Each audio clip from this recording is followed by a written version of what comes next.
Good morning, students. Today in this class we will discuss about the syllabus of JEE Main and also about the marking system. What is the each marks of each questions, and different subject like mathematics, physics, chemistry, and overall discussion about JEE Main. So those who like to give entrance examinations of engineering, so today we'll discuss about the details of engineering entrance examination, that is JEE Main. Okay, so let's see. This is National Testing Agency. It's called NTA. NTA conduct all this type of national level competitive examinations. Okay, so now let's see about JEE Main. This is the information bulletin of JEE Main. This is April 2020 this year. Okay, these are the important dates. We'll see that online submission of application form. This is it is generally come in in February. This is given 7 by February 2022, 6 March 2020 up to 11 p.m. Okay, and successful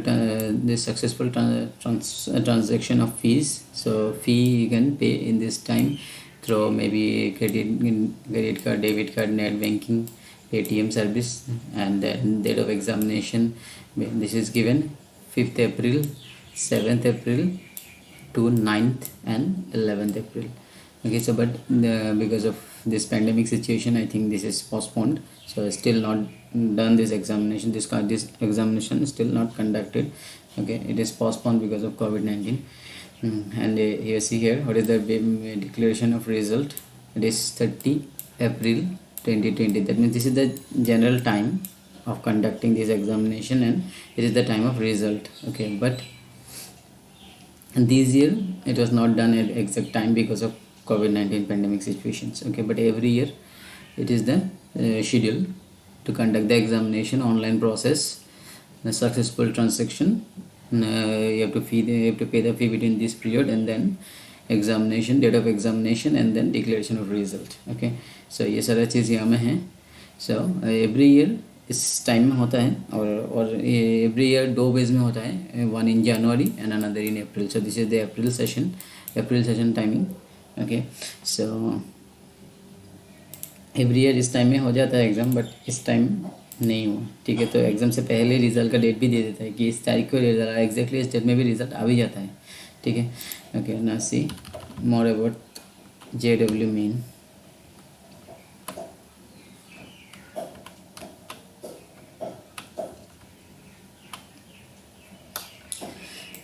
Okay, it's JEE Main admission criteria. This is mainly admission criteria for undergraduate engineering programs like NIT, IITs, and other central funded technical institute, CFTI institute, funded by participating state governments. Other institutions shall include the performance in class 10 and equivalent examination, the examination, and in the joint entrance examination. This JEE, we say JEE means joint entrance examination, in the bracket this is main, and another is advanced. Okay, so BE or BTech, that means Bachelor of Engineering and Bachelor of, or maybe Bachelor of Technology, JEE Main. And will also be an eligible test for the JEE Advance. Okay, so JEE Advance ये जो है ये generally IIT के लिए होता है. जो लोग JEE Main क्वालिफाई करता है वो लोग एलिजिबल होता है JEE एडवांस के लिए.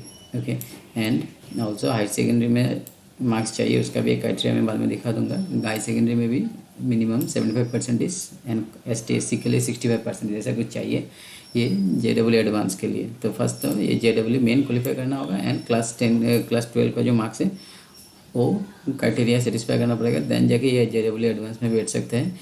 And which the candidates has to take it, he or she is aspiring for the admission to undergraduate programs offered by IIT। तो ये जो है ये जनरली IIT के लिए है, ठीक है। तो ये जो है JEE main and JEE advance. JEE main generally ये NITs के लिए होते हैं and different types of institute, central funded institute जो होता है NIT, देन IIIT बोल के भी होता है, ठीक है। एंड कुछ गवर्नमेंट इंस्टीट्यूशंस जैसे लाइक यूनिवर्सिटी में भी, जैसे कि बहुत सारी यूनिवर्सिटी में भी इंजीनियरिंग कॉलेजेस है, जैसे लाइक आसाम यूनिवर्सिटी में भी है, डिब्रूगढ़ यूनिवर्सिटी में भी है, तेजपुर यूनिवर्सिटी में भी है। तो डिफरेंट यूनिवर्सिटी में भी इंजीनियरिंग कॉलेजेस है, उसमें भी ये जो JEE का मार्क्स है, NTA जो मार्क्स देता है उसका ऊपर बेस करके एडमिशन देता है, ठीक है। तो उसमें जनरल कोर्स जो है वो BE मतलब बैचलर ऑफ इंजीनियरिंग और may be bachelor of technology, तो ये जो कोर्स है इसका एडमिशन होता है। तो अभी देख लो अबाउट एंड बट ये जो JEE एडवांस है इसमें बैठने के लिए फर्स्ट तो JEE फर्स्ट क्लास 12 में परसेंटेज जो है कम से कम 75 होना चाहिए जनरल कास्ट के लिए, और ST SC के लिए suppose 65 I think, and JEE main भी क्वालिफाई करना होगा तब जगह एडवांस के लिए जा सकते हैं, okay. And this is for mainly for IIT। You know that IIT means Indian Institute of Technology, ये the top engineers in India. And next is IIT and जो NIT होता है नेशनल इंस्टीट्यूट ऑफ टेक्नोलॉजी, और ये IIT means Indian Institute of technology, okay. So now about JEE main 2020, okay, so JEE main 2020 will be conducted twice before admission in next academic session.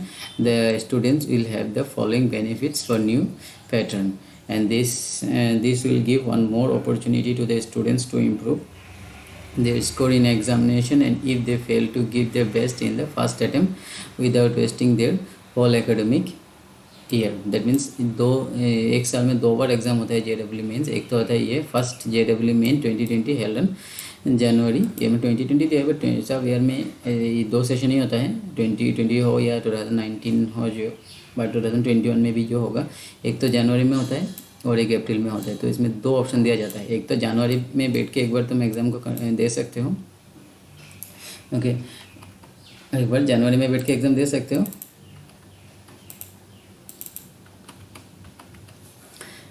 उसके बाद यहाँ में जो marks आया, जब ये मार्क्स आया अगर कम आया तो फिर अप्रैल में जाके इंक्रीज़ कर सकते हो, ठीक है। सपोज इसमें तुमको नहीं मिला रैंक जो चाहिए था, बट फिर से उसको दे सकते हो विदाउट वेस्टिंग ईयर। पहले क्या होता था कि एक साल में एक ही बार होता था, तो पूरा ईयर लॉस हो जाता था। जिसको ये अप्रैल वाला एग्जाम में नहीं मिलता था तो नेक्स्ट ईयर फिर अप्रैल में आके ये एग्ज़ाम दे सकता था, तो 1 ईयर का लॉस हो जाता था। बट अभी क्या है, जनवरी में एग्ज़ाम दे सकते हैं, बिफोर हाई सेकेंडरी एग्जाम से पहले जो जनवरी में भी एक एग्ज़ाम होता है उसको भी दे सकते हैं।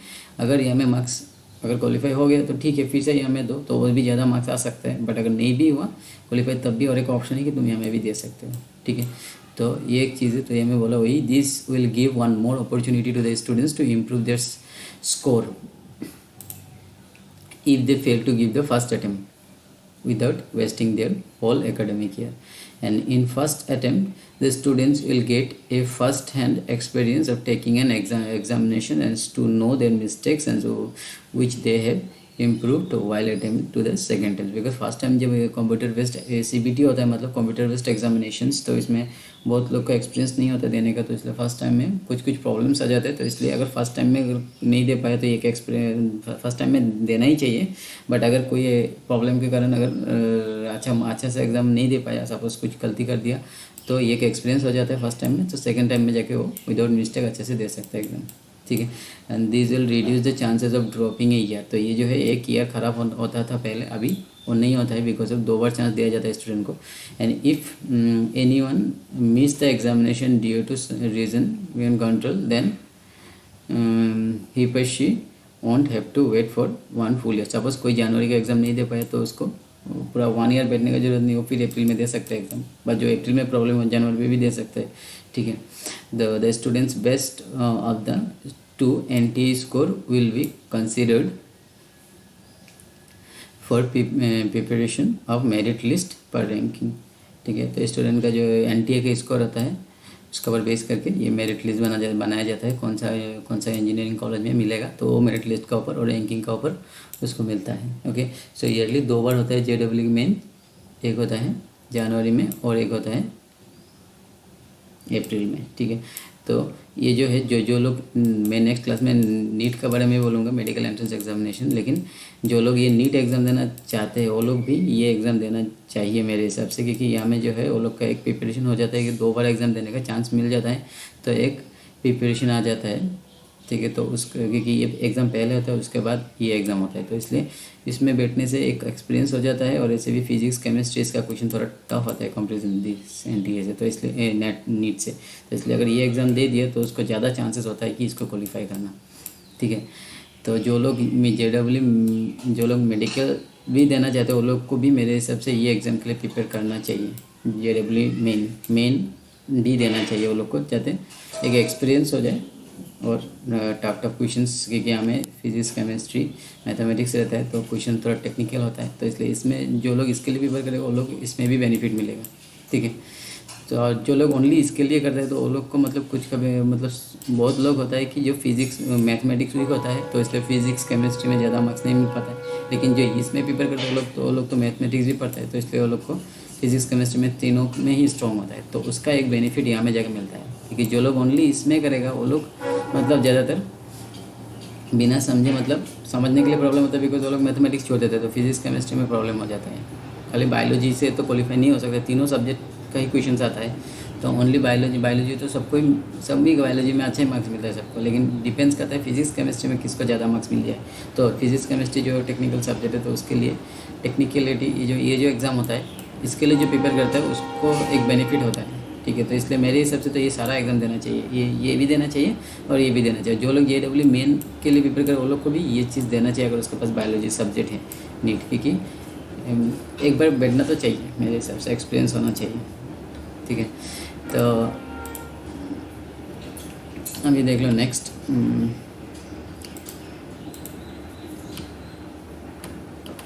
Mode of examination. ठीक है, बहुत लोग को मालूम नहीं है इसके बारे में, क्योंकि ये जो JEE men will conduct the following modes, इसमें देख लो किस तरीके, इसमें नंबर 1 जो फर्स्ट जो है BE मतलब बैचलर ऑफ इंजीनियरिंग पर बैचलर ऑफ टेक्नोलॉजी, ये कंप्यूटर बेस्ड CBT एग्जाम होता है, मतलब कंप्यूटर बेस्ड एग्जामिनेशन, मतलब एग्जाम कंप्यूटर में देना पड़ता है। ठीक है, ऑटोमेटिक टाइमर स्टार्ट हो जाता है, जब 3 घंटा हो जाएगा तो ऑटोमेटिक उनको सबमिट हो जाएगा, तो विद इन द टाइम इसको ऑटोमेटिकली कंप्लीट हो जाएगा। तो ये जो है कंप्यूटर में ये एग्ज़ाम होता है, इसका क्वेश्चन भी कंप्यूटर में आता है, 4 ऑप्शंस रहते हैं। ठीक है, कुछ जगह में न्यूमेरिकल आंसर भी आता है, देना पड़ता है। ओके, तो ये है बैचलर ऑफ इंजीनियरिंग जो मैक्सिमम लोग देता है बीटेक के लिए। और नेक्स्ट है ये बहुत लोग को इसके बारे में मालूम नहीं है, बैचलर ऑफ, ये आर्किटेक्चर के लिए होता है। ठीक है, आर्किटेक्चर मालूम है, आर्किटेक्चर के लिए जो हाउस का जो आर्किटेक्चर जो होता है, आर्किटेक्चर इंजीनियरिंग जो हाउस बड़ा बड़ा बिल्डिंग कंस्ट्रक्ट करने के लिए काम आता है, तो वो इंजीनियरिंग के लिए ये जो एग्ज़ाम होता है आर्किटेक्चर के लिए, mathematics part 1 and aptitude test 2 computer based, ये भी CBT होता है, और mode by only, and CBT मतलब कंप्यूटर में होता है ओनली, एंड ड्राइंग टेस्ट एक part 3 in pen and paper based, तो एक ड्राइंग टेस्ट भी होता है, क्योंकि ये जो है ये बेसिकली जो है कंस्ट्रक्शन मतलब वो आर्किटेक्चर है, तो इसलिए इसमें ड्राइंग जो है वो भी इम्पोर्टेंट है, तो मैथमेटिक्स भी चाहिए, तो मैथमेटिक्स का भी एक पार्ट होगा और एक ड्राइंग का ऊपर होगा। तो ये जो ड्राइंग है वो पेन एंड पेपर के ऊपर होगा ऑफलाइन मोड में, इनमें 2 attempt on drawing sheet of A4 size paper, A4 size paper में ये ड्राइंग होता है। तो ये जो है ये आर्किटेक्ट इंजीनियरिंग के लिए होता है। ठीक है, तो जब तुम फॉर्म फिलअप करोगे तो मालूम पड़ जाएगा, हमें ऑप्शन आ जाएगा कि तुमको ये देना है ना ये देना है। ठीक है, ज़्यादातर लोग तो ये देता है, ये इसमें सब कंप्यूटर सब आ जाता है, जैसे कि ये computer engineering, software engineering, computer software engineering, फिर मैकेनिकल फिर केमिकल, जितना भी इंजीनियरिंग सब यहाँ में आ जाता है। और ये जो है ये सेपरेट है, ये खाली आर्किटेक्चर है, तो आर्किटेक्चर के लिए अगर जिसको इंटरेस्ट है तो वो यहाँ में दे सकते हैं।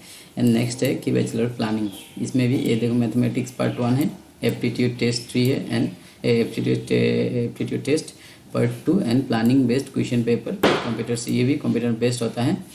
ओके, सो ये तीन है, बहुत लोग को मालूम नहीं होता है, सबको खाली यही मालूम होता है कि बीटेक एंड BE, बट ये सारा बारे में मालूम नहीं होता है। ठीक है, तो जब तुम फॉर्म फिलअप करने आओगे तो ये इसका भी ऑप्शन आएगा। Okay, so now see next,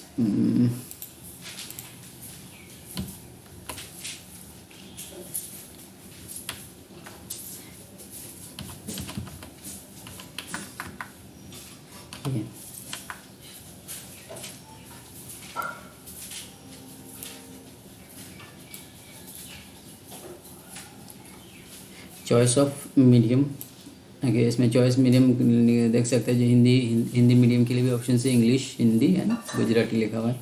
and the options of question paper language should be exercise while filling up the form. जब फॉर्म फिलअप होगा तभी ये सिलेक्ट करना है कौन सा लैंग्वेज तुमको चाहिए, कौन सा लैंग्वेज में क्वेश्चन पेपर चाहिए। तो बेसिकली सब इंग्लिश में ही करते हैं।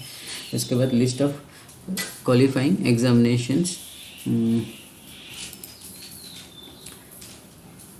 ओके, क्वालिफिकेशन जो चाहिए इसमें देखो, final examination of class 12 conducted by any recognized board, okay, and intermediate 2 year pre university को, तो ये क्लास 12 वाला जो हाई सेकेंडरी सर्टिफिकेट वोकेशनल ये सब, तो ये सबको मालूम ही है। हाई सेकेंडरी पास होना पड़ेगा इसके लिए, मतलब हाई सेकेंडरी एग्जाम देके तुम इसमें बैठ सकता है।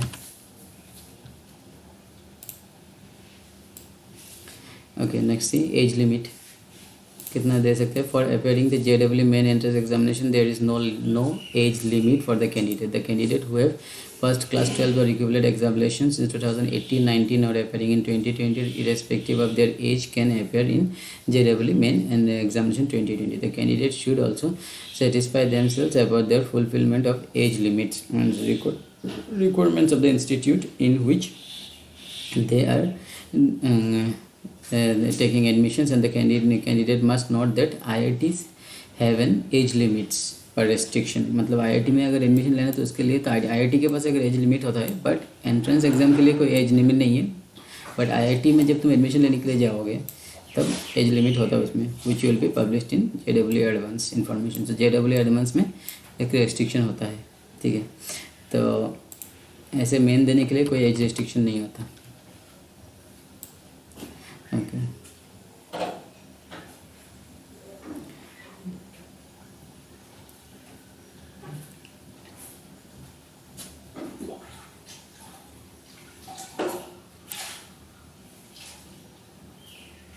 Okay, now you can see there only those who have passed class 12 examinations or equivalent examination this दे सकते हो। और candidate who pass class 12 qualifying examination 2017 और before as well those who will appear in such examinations और later on not eligible to appear JEE। मतलब 2017 से before 2017 who passed examination qualify examination 2017 और उसके बाद, ठीक है, उससे पहले वाला लोग नहीं, ठीक है, ओके। उसके बाद देख लो रिजर्वेशन क्राइटेरिया क्या है।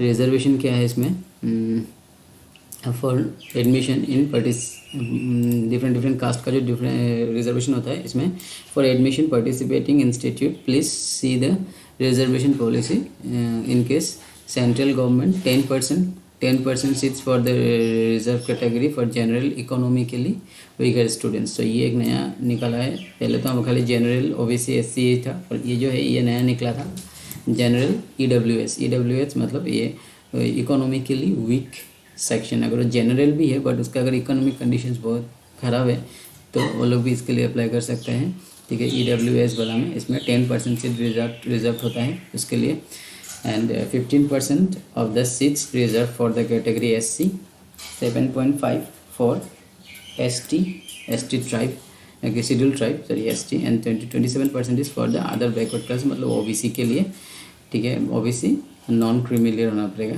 Okay. And each category will have 5% reservations for person of disabilities, मतलब PW जो डिजेबिलिटीज़ चेक में होता है वो उसमें 5% रहता है, ठीक है। And other backward classes non creamy layer होना पड़ेगा इस पर गवर्नमेंट लिस्ट, ठीक है। तो उसके लिए OBC के लिए 27% रहता है, और SC के लिए 7.5% सीट बुक रहता है, और 15% रहता है ये शेड्यूल कास्ट, ठीक है। तो ये इसका रिजर्वेशन पॉलिसी। तो जो लोग जनरल कास्ट में है वो लोग के लिए भी 10% है, लेकिन अगर वो इकोनॉमिकली वीकर सेक्शन में आता है तो उसके लिए भी एक सर्टिफिकेट मिलता है। इकोनॉमिकली वीकर अगर जो लोग का फैमिली इनकम बहुत कम होता है ईयरली इनकम, तो वो लोग ये सर्टिफिकेट बना सकते हैं, ठीक है। अगर जनरल कास्ट है तभी प्रॉब्लम नहीं है, बना सकते हैं, ओके। नेक्स्ट सी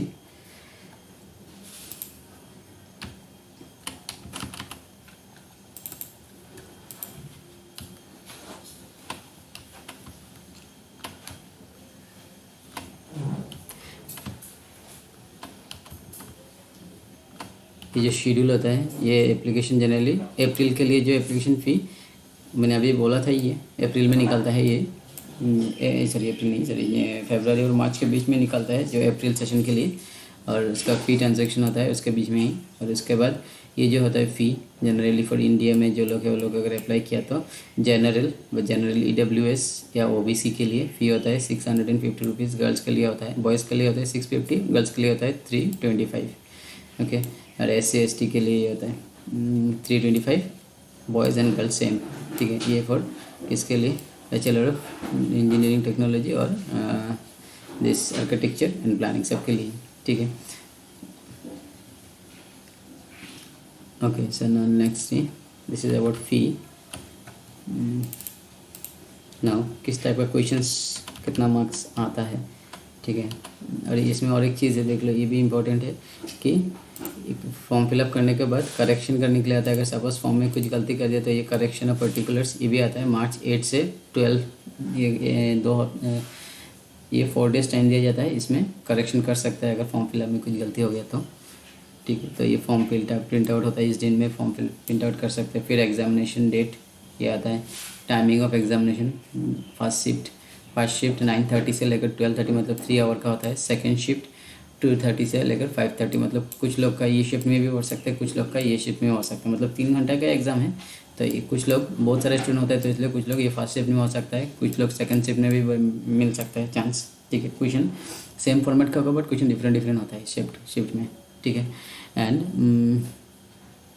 अरे नेक्स्ट है ये सब NTA का जो वेबसाइट है इसमें दिया जाता है। ठीक है, और डिक्लेरेशन रिजल्ट तो 30 अप्रैल को आता है। ठीक है, देर में हाई सेकेंडरी रिजल्ट से पहले ये रिजल्ट आ जाता है जनरली, बट दिस टाइम खाली नहीं आ पाया because of this pandemic situation. ठीक है, अभी देखो ये एग्जामिनेशन पैटर्न ये बहुत ज़्यादा इंपॉर्टेंट है। बहुत लोगों को ये मालूम नहीं होता कि एग्जामिनेशन का पैटर्न क्या है। ये अगर पैटर्न किसी भी एग्जाम के लिए प्रिपेयर कर रहे हो तो ये जो चार्ट है ये बहुत इंपॉर्टेंट है, बिकॉज विदाउट पैटर्न ही मालूम नहीं है कि कैसा क्वेश्चन आएगा, कितना मार्क्स का कौन सा क्वेश्चन आएगा, मैथमेटिक्स से कितना क्वेश्चन आएगा, फिजिक्स से कितना क्वेश्चन आएगा, तो प्रिपेयर करने में बहुत ज़्यादा प्रॉब्लम हो जाएगा। ठीक है, तो इसमें देख लो एलोकेशन फर्स्ट तो एग्जामिनेशन, डेट ऑफ एग्जामिनेशन ये सारा होता है, बहुत सारा डेट होता है। इसमें भी हो सकता है एग्जाम, ये first shift second shift third shift ऐसा करके बहुत सारे शिफ्ट में एग्जाम होता है। ठीक है, उसके बाद allocation of date and shift, ये जो रैंडमली सिलेक्ट किया जाता है कि तुम कौन सा शिफ्ट में पढ़ोगे, उसमें कोई पर्टिकुलर चीज़ नहीं है, तो कोई भी शिफ्ट में गिर सकते हो तुम्हारा नाम एग्ज़ाम का। ठीक है, तो उसके बाद ये सब तो मीडियम है क्वेश्चन पेपर का। इसके बाद ये है subject wise distribution of questions. ठीक है, फर्स्ट तो है देख लो सब्जेक्ट मैथमेटिक्स का नंबर ऑफ क्वेश्चन कितना आएगा 20 + 5 25 क्वेश्चन आएगा मैथमेटिक्स का, मार्क्स होगा 100। ठीक है, ये स्टार क्या रिप्रेजेंट कर रहा है मैं बोलूँगा, पहले देख लो। मैथ्स में कितना है 20 + 5 ओवरऑल 25 क्वेश्चन आएगा 100 मार्क्स, मतलब पर क्वेश्चन 4 मार्क्स। दिखाई दे रहा है कि 25 को 100 से डिवाइड करते तो 4 आ जाएगा, तो एक क्वेश्चन 4 मार्क का होगा, तो ओवरऑल 25 क्वेश्चन आएगा 100 मार्क्स। फिजिक्स का भी 25 क्वेश्चन आएगा 100 मार्क्स, केमिस्ट्री का भी 25 क्वेश्चन आएगा 100 मार्क्स। ठीक है, ओके, तो 75 25 टोटल क्वेश्चन हो जाएगा 75, 300 मार्क्स। एक क्वेश्चन का 4 मार्क्स, तो इसको 4 से मल्टीप्लाई कर दो तो 300 आ जाएगा, मतलब पर क्वेश्चन 4 मार्क का क्वेश्चन आएगा और 75 क्वेश्चन होगा जिसको तुमको करना है, और उसमें ओवरऑल 300 मार्क्स होगा टोटल। ठीक है, और ये जो स्टार दिया है, स्टार का मतलब क्या है देख लो, इसमें स्टार में मेंशन किया हुआ है कि 20 क्वेश्चन जो है इसमें से ये जो 20 + 5 लिखा है, ऐसा क्यों लिखा, बिकॉज ये जो 20 क्वेश्चन है ये डिफरेंट क्वेश्चन होगा, मतलब ये जो है ये मल्टीपल चॉइस क्वेश्चन होगा MCQ।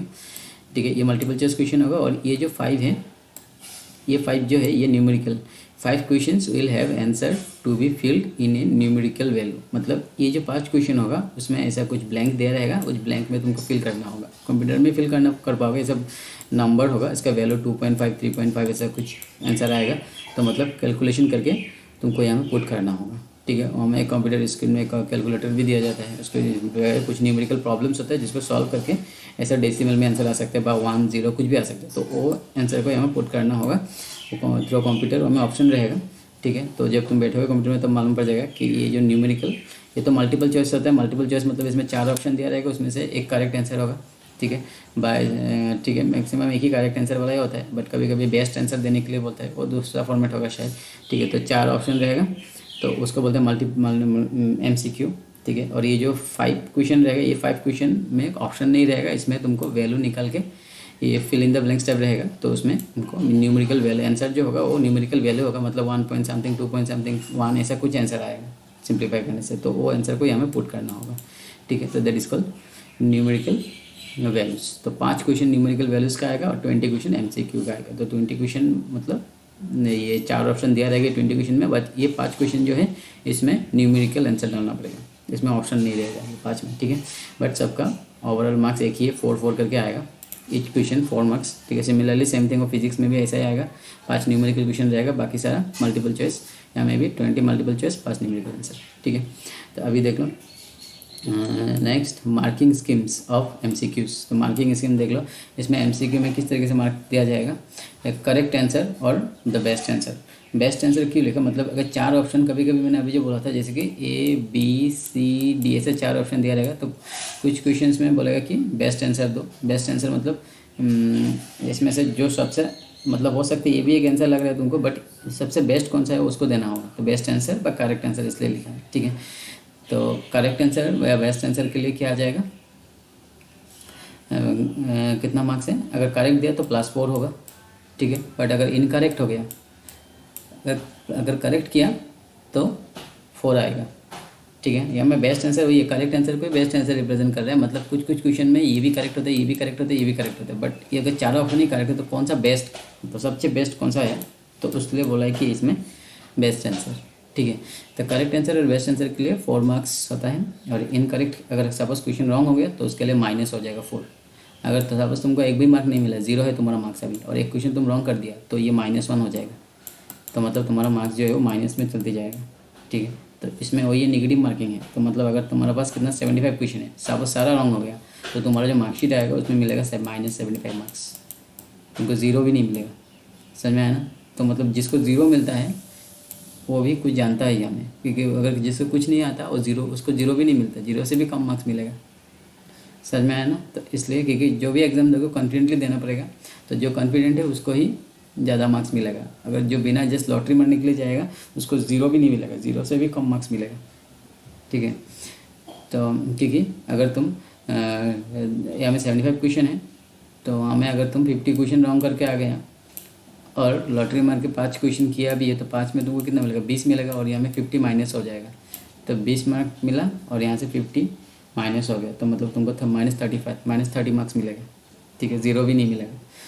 समझ में आया ना, तो इसमें नेगेटिव मार्किंग है, तो इसलिए जो आंसर एकदम 100% श्योर है कि ये करेक्ट है तभी उसको करना है, जिसको तुमको 100% श्योर नहीं है उसको टच ही नहीं करना है। ठीक है, क्योंकि अगर तुम टच नहीं किया अनआंसर्ड के लिए कोई भी मार्क्स कटेगा भी नहीं और प्लस भी नहीं होगा, 9 मार्क्स। ठीक है, तो इसलिए जो आता है उसी को करना है, जो नहीं आता उसको टच भी नहीं करना है। ठीक है, इसके बाद नेक्स्ट है marking schemes for marking scheme for questions of which numerical value जो मैंने अभी बोला था, न्यूमेरिकल जो 5 क्वेश्चन होता है, ये जो 5 क्वेश्चन है उसके लिए कैसा होगा, अगर करेक्ट आंसर पुट किया तुम तो उसके लिए 4 मार्क्स होगा।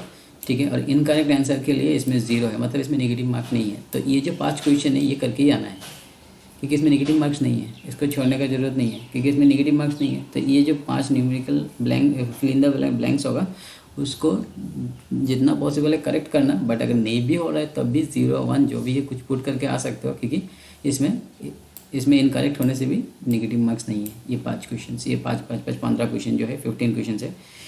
ठीक है, इसमें नेगेटिव मार्क नहीं है, एंड अगर आंसर नहीं किया तब भी कुछ भी नहीं है, प्लस भी नहीं होगा माइनस भी नहीं होगा, खाली इसमें करेक्ट होने से तुमको प्लस मिलेगा, अगर रॉन्ग हो गया तब भी माइनस नहीं होगा फॉर दिस।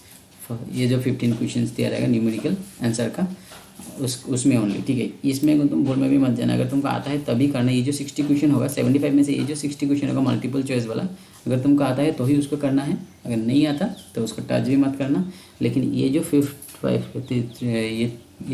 क्वेश्चन है इसको करके ही आना है, बिकॉज इसमें नेगेटिव मार्क नहीं है। ठीक है, तो तुमको अगर 100% श्योर तब तो करना है, या नहीं 100% श्योर नहीं है तब भी कुछ वैल्यू पुट करके आना, क्योंकि हो सकता है लॉटरी लग भी सकता है, एक इसमें नेगेटिव मार्क तो नहीं है। ठीक है, ओके नेक्स्ट सी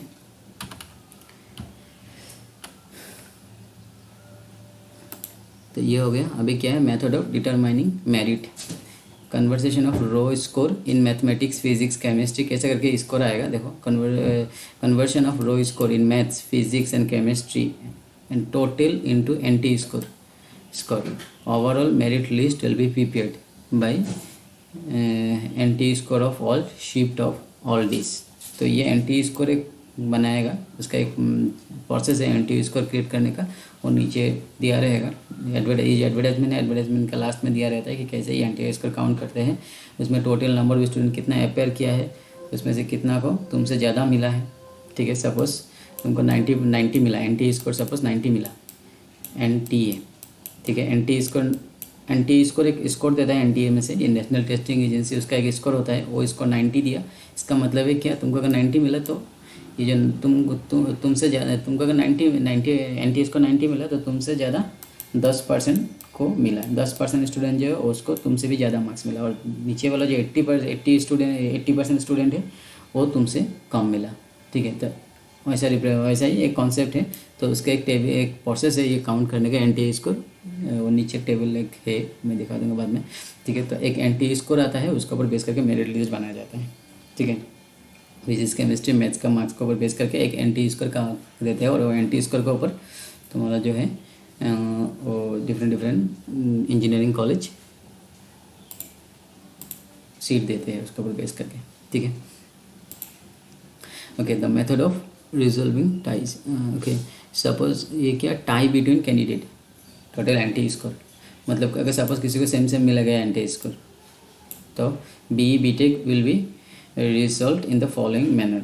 तो NTA score in mathematics followed by, मतलब अगर NTA स्कोर सपोज 2 स्टूडेंट है जिसको 95 मिला है।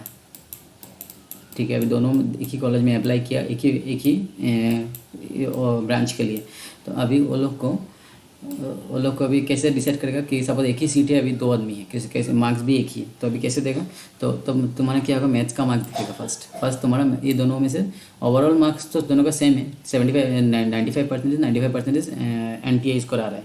ठीक है, तो अभी कैसे डिसाइड करेगा कि दोनों में से किसको मिलेगा चांस, तो उसके लिए फर्स्ट दोनों का मैथमेटिक्स का मार्क्स को देखेगा, किसका मैथमेटिक्स मार्क्स ज़्यादा है। ठीक है, तो दोनों का मैथमेटिक्स मार्क्स में से जिसका मैथमेटिक्स मार्क्स ज़्यादा है उसको मिल जाएगा, सपोज इसका मैथ्स मार्क्स ज़्यादा है तो इसको मिल जाएगा। ठीक है, बट अगर मैथमेटिक्स का मार्क्स भी सेम है दोनों में, तो क्या करेगा, तब फिजिक्स का मार्क्स देखेगा। ठीक है, तब फिजिक्स का मार्क्स जिसका ज़्यादा है उसको मिल जाएगा, अगर मैथमेटिक्स मार्क्स दोनों में सेम है। फिर अगर फिजिक्स का मार्क्स भी दोनों में सेम है, तब जगह केमिस्ट्री का मार्क्स देखेगा कि किसने केमिस्ट्री का मार्क्स मिला, उसको मिलेगा। Okay, and candidate with less promotion of negative response followed by, अगर तीनों में ही सेम मिला फिजिक्स केमिस्ट्री में, तो किसको कम निगेटिव मार्क्स मिला उसको ऊपर बेस करके देगा। Okay, and candidates older in age, और अगर इसमें भी सेम है तो कौन ज़्यादा ओल्डर है, जो ज़्यादा एजेड है उसको मिलेगा। ठीक है, ऐसे दिया हुआ है according to this notice. Okay, next सी,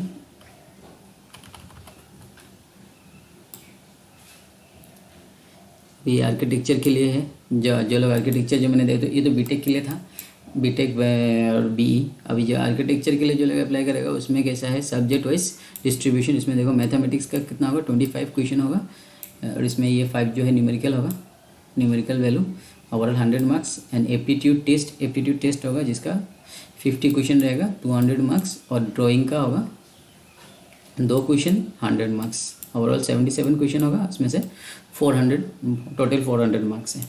ठीक है, तो ये है इसका बैचलर ऑफ आर्किटेक्चर। और marketing schemes for question, marking scheme for question, इसमें देखो करेक्ट आंसर के लिए 4 दिया जाएगा, इनकरेक्ट के लिए नेगेटिव मार्क नहीं है। तो ये जो है इसमें नेगेटिव मार्किंग नहीं है, इनकरेक्ट के लिए no negative marking for question, numerical value के लिए नेगेटिव मार्किंग नहीं है, लेकिन वो मल्टीपल चॉइस के लिए नेगेटिव मार्किंग होगा। ठीक है, ये देखो मल्टीपल चॉइस के लिए ये -1 दिया हुआ है, प्लस के लिए अगर करेक्ट हो तो 4 मार्क्स, रॉन्ग हो तो माइनस, टच नहीं किया तो 0, मतलब प्लस भी नहीं होगा माइनस भी नहीं होगा। बट और न्यूमेरिकल वैल्यू के लिए सेम पहले के जैसे ये +4, और नेगेटिव मार्क नहीं होता न्यूमेरिकल वैल्यू के लिए। ठीक है, and marks schemes for drawing के लिए 2 क्वेश्चन दिया रहेगा, इवेल्यूटेड आउट ऑफ 100 मार्क्स। ठीक है, 100 मार्क्स का 2 क्वेश्चन दिया रहेगा ड्राइंग के लिए, जो लोग को इसमें जाना है, मतलब आर्किटेक्चर में। अभी इसमें method of determining merit list, इसमें भी वही मैथ्स एप्टीट्यूड का ऊपर बेस करके NT स्कोर दिया जाएगा। टाई होने से वही सेम टू सेम उसका जैसे ही देखेगा, ठीक है।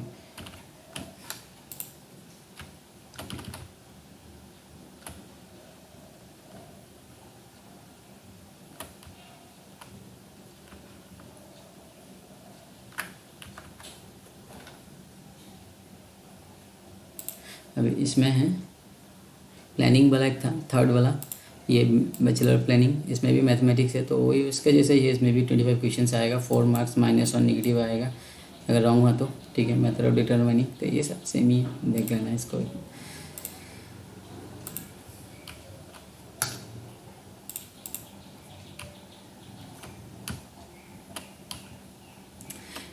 ओके, तो उसके बाद है ये ऑनलाइन एप्लीकेशन कैसे फिल करने का प्रोसेस है ये सब, ठीक है। ये एडवर्टाइजमेंट दिया रहेगा कैसे करके ऑनलाइन, ये स्टेप 1 स्टेप 2 कैसे करके ऑनलाइन एप्लीकेशन फिल करना है, ये एडवर्टाइजमेंट मिल जाएगा। NTA वेबसाइट, NTA JEE वाला वेबसाइट है, ठीक है। तो ये जो है ये वेबसाइट है NTA JEE website, JEE main.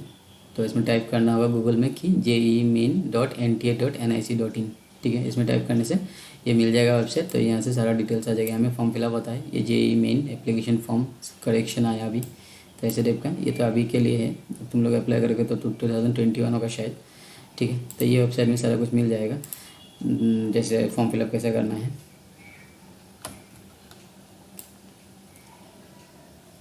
Schedule of exam,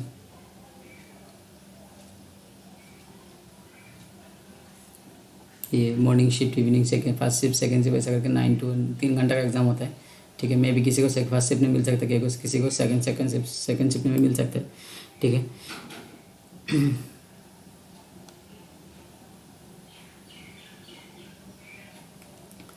okay sir, अभी देख लो इसमें सेंटर, एग्जामिनेशन सेंटर भी एक इम्पॉर्टेंट है, बहुत लोग को रहता है कहाँ जाना पड़ेगा एग्ज़ाम देने के लिए, तो इसका भी मैं एक दिखा देता हूँ कि सेंटर क्या क्या है, specially for students of Assam. ऐसे आसाम का क्या क्या है, जहाँ ये आसाम का है डिब्रूगढ़ इसका सेंटर कोड ये है। फिर गुवाहाटी में भी है, ये है AM02 इसका सिटी कोड। फिर आसाम जोरहाट, ये है AM03। आसाम सिलचर में भी है एंड तेजपुर में भी है। तो ये 5 जो है 2 3 4 5 ये 5 प्लेस है आसाम में एग्ज़ाम देने का, ठीक है।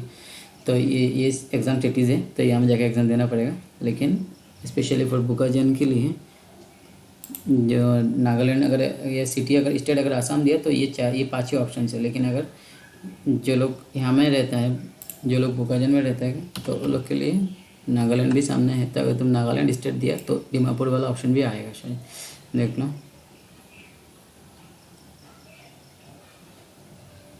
ये नागालैंड, अगर सिटी स्टेट नागालैंड दिया, 4 ऑप्शन रहता है चूज़ करने का, तो एक अगर नागालैंड दे दिया स्टेट्स, तो नागालैंड के लिए दीमापुर भी है, जो बहुत सामने होगा कंपेरिजन फ्रॉम बुकाजन। तो ये दीमापुर के लिए भी दे सकता है अगर स्टेट नागालैंड चूज़ किया। 4 ऑप्शन रहता है सिटी का, तो ये नागालैंड दे के एक में दीमापुर दे देना और बाकी सब में आसाम दे सकते हो, ठीक है। 4 ऑप्शन रहता है। अगर यहाँ में सीट नहीं मिला तो जाके गुवाहाटी डिब्रूगढ़ में मिलेगा, लेकिन फर्स्ट प्रेफरेंस ये देने से बेटर है कि सामने है। ओके सो ये हो जाएगा सिटीज़, ओके।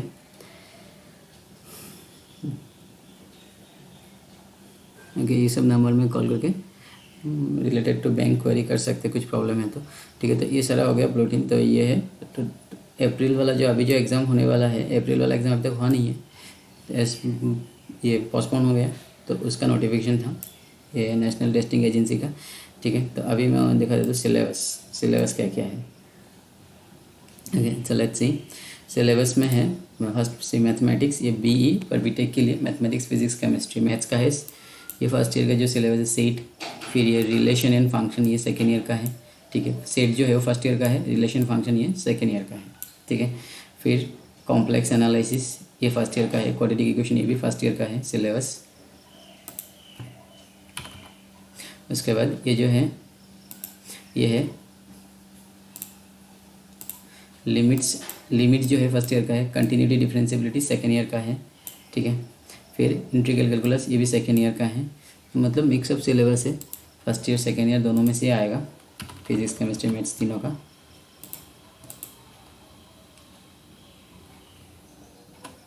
ठीक है, उसके बाद देख लो ये नेक्स्ट है, ये मैट्रिसेस डिटर्मिनेंट, ये सेकेंड ईयर का है। इंटीग्रेशन, इंटीग्रल कैलकुलस, ये भी सेकेंड ईयर का है। ठीक है, परमुटेशन कॉम्बिनेशन, ये फर्स्ट ईयर का है, ये मैं कराऊंगा फर्स्ट ईयर का परमुटेशन कॉम्बिनेशन। ठीक है, तो ये फर्स्ट ऑफ एनसीईआरटी बुक का कंप्लीट करेंगे, फिर उसके बाद हम लोग ये इंजीनियरिंग में क्या क्या क्वेश्चन आया है जेईई में, प्रीवियस ईयर का क्वेश्चन पेपर और कैसे टाइप करने से क्वेश्चन पेपर का इंजीनियरिंग का क्वेश्चन सॉल्व कर पाओगे उसके ऊपर डिस्कस करेंगे। ठीक है, उसका सॉल्यूशन भी देंगे। ओके, नेक्स्ट विल सी, ये है नेक्स्ट है मैथमेटिकल इंडक्शन, ये जो मैंने अभी भी ऑलमोस्ट कंप्लीट करा दिया। Mathematical induction, principle of mathematical induction and it's applications. ठीक है, तो इसमें भी कैसा टाइप का क्वेश्चन आएगा वो मैं डिस्कस कर दूंगा। तो अभी तो ऑलमोस्ट इसका एक्सरसाइज कंप्लीट हो चुका है। तो मैथमेटिकल इंडक्शन ये तो क्लास 11 का है, मालूम है, तो इसका ये इसमें से भी क्वेश्चन आएगा। फिर ये डिफरेंशियल इक्वेशन, ये भी ये सेकेंड ईयर का है। Binomial theorem and is application, ये क्लास 11 का है, ये क्लास 11 का है। सीक्वेंस सीरीज, ये भी क्लास 11 का है। कोऑर्डिनेट ज्योमेट्री, ये भी क्लास 11 का है। ठीक है,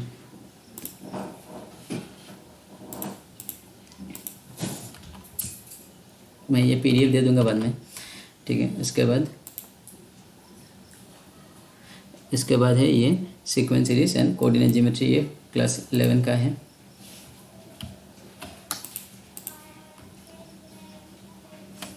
then straight line, circle, conic section, ये सारे फर्स्ट ईयर का ही है। 3 डायमेंशन ज्योमेट्री जो है ये सेकेंड ईयर का है। 3 डायमेंशन ज्योमेट्री ये सेकेंड ईयर का है। वेक्टर अलजेब्रा सेकेंड ईयर में मिलेगा। And statistics and probability, statistics first year का है। प्रोबेबिलिटी कुछ चीज़ें फर्स्ट ईयर में मिलेगा बट सेकेंड ईयर में ज़्यादा है। Okay, so next will see,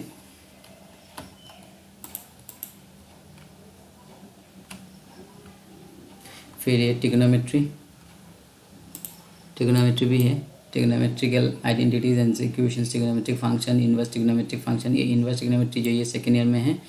ये हाइट एंड डिस्टेंस तो मिला ही ऑलरेडी, क्लास 10 में ही मिला है इसका पार्ट। ठीक है, और ये प्रॉपर्टीज़ ये सारा कुछ फर्स्ट ईयर में है, लेकिन ये inverse trigonometry part second year में मिलेगा। फिर मैथमेटिकल रीजनिंग, ये भी फर्स्ट ईयर में है। ठीक है,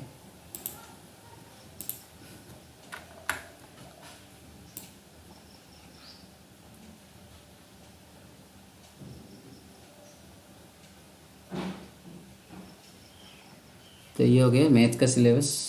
ये लिमिट्स, कंटिन्यूटी, डिफरेंशियबिलिटी, ये सब आएगा। एप्लीकेशन, इंटीग्रेशन, ये सब सेकेंड, इंटीग्रल कैलकुलस ये सब सेकेंड ईयर का है। डिफरेंशियल इक्वेशन ये सब सेकेंड ईयर में मिलेगा। कोऑर्डिनेट ज्योमेट्री ये जो है ये फर्स्ट ईयर का है। इसके बाद है फिजिक्स में देख लो, फिजिक्स में क्या है। फिजिक्स में ये है physics unit 1, physics and measurement. उसके बाद है काइनेटिक्स, देन है लॉ ऑफ मोशंस, ये सब फर्स्ट ईयर का भी है। Work energy and power, rotational motion. फिर ये electrostatics, gravitation, properties of solids and liquids, thermodynamics, kinetic theories of gases, electrostatics, current, electricity. Okay, oscillations and waves, magnetic of current and magnetism. So almost ये सारा जो class 11-12 का जो syllabus है उसी में से ही सब आएगा ये फिजिक्स का। ऑप्टिक्स, ठीक है, यूनिट 5 है इलेक्ट्रोमैग्नेटिक वेव्स। फिर ये कम्युनिकेशन सिस्टम, ठीक है, ऑप्टिक्स का है। फिर atoms and nuclear, atomic structure physics का ये है। केमिस्ट्री से केमिस्ट्री, फिजिकल केमिस्ट्री का है। Some basic chemistry, then state of matters. फिर यहाँ में है ये सब 11-12 का जो सिलेबस है उसी में से दिया हुआ है। ये है एटॉमिक स्ट्रक्चर, फिर chemical bonding and molecular structure, ठीक है, chemical kinetics, surface chemistry, equilibrium, classification, periodicity, hydrogens, block elements, ये सारा इसे फर्स्ट ईयर में सेकेंड ईयर में मिल जाएगा सब कुछ, ठीक है। ब्लॉक एलिमेंट्स, ये हाइड्रोकार्बन्स, सही है। ऑर्गेनिक केमिस्ट्री, ऑर्गेनिक केमिस्ट्री का भी बहुत सारा है, ये देख लो। Basic principle of organic chemistry, then ये सब है। Organic compounds containing oxygen, okay. So मैं ये पीडीएफ दे दूंगा, इसको देख लेना। तो ये सारा केमिस्ट्री का आएगा, पॉलीमर, बायोमोलिकुल्स, सब कुछ ही almost first year second year का जो सिलेबस है ऑलमोस्ट सब कुछ ही है यहाँ में, ठीक है। और ये आर्किटेक्चर का है। आर्किटेक्चर का जो एप्टीट्यूड होता है, एप्टीट्यूड का ये अवेयरनेस, ये building materials, objective, textual related जो आर्किटेक्ट एग्जाम देगा वो लोग के लिए चाहिए। और फिर ये three dimensionals, understanding and appearance of scale and proportion of objects, building forms. तो ये specially for architect engineering and planning के लिए जो देगा उसके लिए ये एप्टीट्यूड टेस्ट है, जिसका सिलेबस ये वाला है, ठीक है। तो ये जो आर्किटेक्चर है उसके लिए geometry box, on geometry box set, eraser, colour, pencil, ये सब लेके जाना होगा बिकॉज वो ड्राइंग के लिए, ठीक है। तो ये जो है सिलेबस है, टोटल सिलेबस ऑफ जेईई, ठीक है। तो ये पीडीएफ में दे दूंगा, उसको देख लेना। तो मैंने अभी भी दिखाया कि ऑलमोस्ट फर्स्ट ईयर का जितना भी सिलेबस है सबको ही सभी इंपॉर्टेंट है, एंड सेकेंड ईयर का भी जितना सिलेबस है सब इंपॉर्टेंट है। तो सब फर्स्ट हम लोग यूनिट वाइज फर्स्ट ईयर का सिलेबस कंप्लीट करेगा, ठीक है। एंड उसके बाद सेकेंड ईयर में भी यूनिट वाइज एनसीईआरटी बुक से स्टार्ट करेगा कि बेसिक जो है एनसीईआरटी है। तो डायरेक्ट अगर हम लोग इंजीनियरिंग के ऊपर डिस्कस करेगा तो कुछ समझ में नहीं आएगा, ठीक है। तो बेसिक तो पहले जानना पड़ेगा, उसके बाद हम लोग इसमें आएगा, ठीक है। और इसके लिए कोई एक्स्ट्रा कोचिंग का ज़रूरत नहीं है, थोड़ा अच्छे से पढ़ने से ही क्वालिफाई हो जाएगा। तो हम लोग जितना कराएंगे उसका ऊपर बेस, जितना मैं वीडियो लेक्चर दे दूँगा यहाँ में, तो प्रीवियस ईयर क्वेश्चन पेपर्स के ऊपर, और टेक्निक किस टाइप का टेक्निक चाहिए, जैसे कि सेट का किस टाइप का क्वेश्चन आता है, फंक्शन का किस टाइप का क्वेश्चन आता है, और कौन सा स्पेशल टेक्निक है जो जानने से इजीली प्रॉब्लम को सॉल्व कर पाओगे, ठीक है। तो इसके ऊपर हम लोग डिस्कस करेंगे, ये जो कॉम्पिटिटिव एग्जाम का सेशंस होगा, ठीक है। तो ये सिलेबस मैं पीडीएफ भेज दूंगा, उसको अच्छे से देख लेना। तो ये चीज़ हम लोग first high secondary first year का सिलेबस कंप्लीट करेंगे, देन हम लोग इसमें आएंगे, ओके। सो नेक्स्ट में नीट का ऊपर डिस्कस करेंगे कि उसका सिलेबस क्या है और उसमें किस टाइप का क्वेश्चंस आएंगे एग्जाम में, question pattern of the question paper, okay. So I hope it will help you, ठीक है। तो जो लोग इंजीनियरिंग इंटरेस्ट में इंटरेस्टेड है तो उसके लिए ये वीडियो बहुत इंपॉर्टेंट था। तो जो क्वेश्चंस कैसा क्वेश्चंस आएगा, कैसा करके देखना पड़ेगा, सब कुछ मिल गया। तो किस तरीके से एग्जाम के लिए प्रिपेयर करना होगा, फर्स्ट हम लोग को ये सिलेबस देखना होगा, फिर क्वेश्चन पैटर्न कि कैसा क्वेश्चन आएगा। अभी जो मैंने दिखाया था 20 मार्क्स का मल्टीपल चॉइस क्वेश्चन आएगा और 5 क्वेश्चन न्यूमेरिकल आएगा। तो मतलब ऐसा तरीका प्रिपेयर करना पड़ेगा कि मल्टीपल चॉइस क्वेश्चन को कैसे करके हैंडल करें, बिकॉज उसमें नेगेटिव मार्किंग है, और न्यूमेरिकल वैल्यू भी इंपॉर्टेंट है बिकॉज उसमें नेगेटिव मार्किंग नहीं है। तो एक चीज़ तो उसमें रिलैक्स है कि नेगेटिव मार्किंग नहीं है उस पार्ट में, ठीक है। तो पहले जानना पड़ेगा कि कौन सा में नेगेटिव मार्किंग है, कौन सा नेगेटिव मार्किंग नहीं है। तो अभी जब हम लोग क्वेश्चन पेपर डिस्कस करेंगे अकॉर्डिंगली उसमें मैं डिस्कस कर देखा जाऊँगा कि कौन सा न्यूमेरिकल क्वेश्चन आता है, कौन सा मल्टीपल चॉइस क्वेश्चन आता है, ठीक है। तो फर्स्ट ईयर सेकेंड ईयर के साथ ही हम लोग ये इसका प्रिपरेशन करते जाएंगे, okay. So thank you students. Next class will discuss about NEET examinations, details of NEET examinations, okay. So thank you.